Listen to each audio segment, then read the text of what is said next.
মাত্র একটি ডিম দিয়ে পাশের বাসার ভাবিদের মন জয় করে নিলাম। চায়ের সাথে এই টা নাস্তা খেয়ে ফিদা হয়ে গেল ভাবিরা। মানুষের মন জয় করা কি এত সহজ? কখনোই না। দুনিয়াতে ভালো মানুষের খুবই অভাব। পাশের বাসার ভাবি বলেন আর প্রতিবেশী বলেন, কেউই কিন্তু কাউকে মন জয় করতে পারে না। তবে যাই হোক, সংসারে টাকা বাঁচানো যাবে ঠিক একটি ডিম দিয়ে এভাবে নাস্তা বানালে।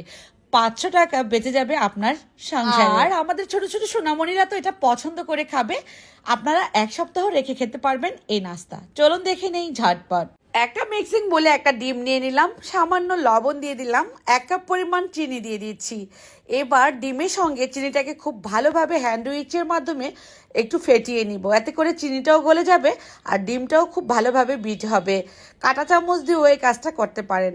দিয়ে দিচ্ছি 4 থেকে 5 টেবিল চামচ পরিমাণ রান্নার তেল। তারপর আরও একটু ভালোভাবে বিট করে নিচ্ছি হ্যান্ড উইচের মাধ্যমে। এতে করে ডিমের সাথে তেলটা খুব ভালোভাবে মিশে যাবে। এখন দিয়ে দিচ্ছি 1 কাপ পরিমাণ আটা, বেকিং পাউডার 1/2 চা চামচের চেয়েও একটু কম দিয়ে তারপর হ্যান্ড উইক্স দিয়ে খুব ভালোভাবে মিশিয়ে নিচ্ছি। এখানে যদি আরও একটু আটা লাগে সেক্ষেত্রে দিয়ে নেব। এই ডিমের মিশ্রণ দিয়ে কিন্তু আমরা একটা ডো তৈরি করে নেব। অল্প অল্প করে আটা অথবা ময়দা ব্যবহার করতে পারেন এখানে আপনারা। আমি আটা ব্যবহার করেছি। আরও আমি 1/2 কাপের চেয়ে একটু কম আটা দিয়ে নিলাম, যতক্ষণ না পর্যন্ত ডোটা একটু শক্ত না হয়। একদমই পাতলা রাখা যাবে না, কিন্তু আমি যেভাবে করে নিচ্ছি ঠিক সেভাবে করে একটা ডো তৈরি করে নিতে হবে। যেমনটা আমরা রুটি পরোটা বেলি ঠিক তেমনই একটা ডো হবে। তারপর এই ডোটাকে সঙ্গে সঙ্গেই এখন আমি শেপগুলো তৈরি করে নিব। এভাবে লম্বা করে লেচিগুলো বের করে নিচ্ছি। এভাবে করে নাইফের সাহায্যে যদি আমরা করে নিই তাহলে কিন্তু সবগুলো সমান হবে। একটা ডিম আর 1 থেকে 1.5 কাপ পরিমাণ আটা হলেই কিন্তু আপনি এমন নামি দামি বিস্কিট অথবা ড্রাই কেক বানিয়ে নিতে পারেন। এই লেচিগুলো হাতের তালুতে নিয়ে একটু এভাবে লম্বা লম্বা করে নিতে হবে। তারপর একটা নাইফের সাহায্যে এভাবে করে দাগ কেটে দিতে হবে। এতে করে সুন্দর একটা ডিজাইন উঠে যাবে।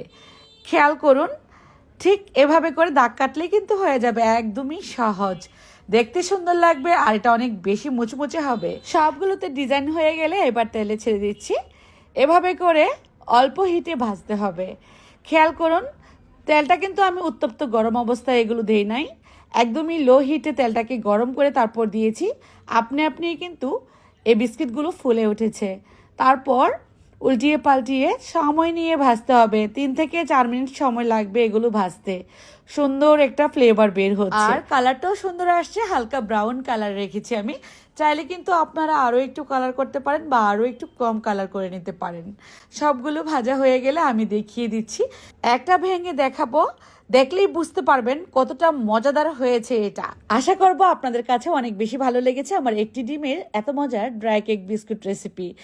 তো ভালো লাগলে বেশি বেশি করে শেয়ার করে দিবেন। সবাই অনেক বেশি ভালো থাকবেন, সুস্থ থাকবেন। ভেতরটা কেমন দেখে নিশ্চয়ই লোভ লাগছে, তাই না? ট্রাই করে ফেলবেন। আজকের মতো বিদায়, আল্লাহ হাফেজ।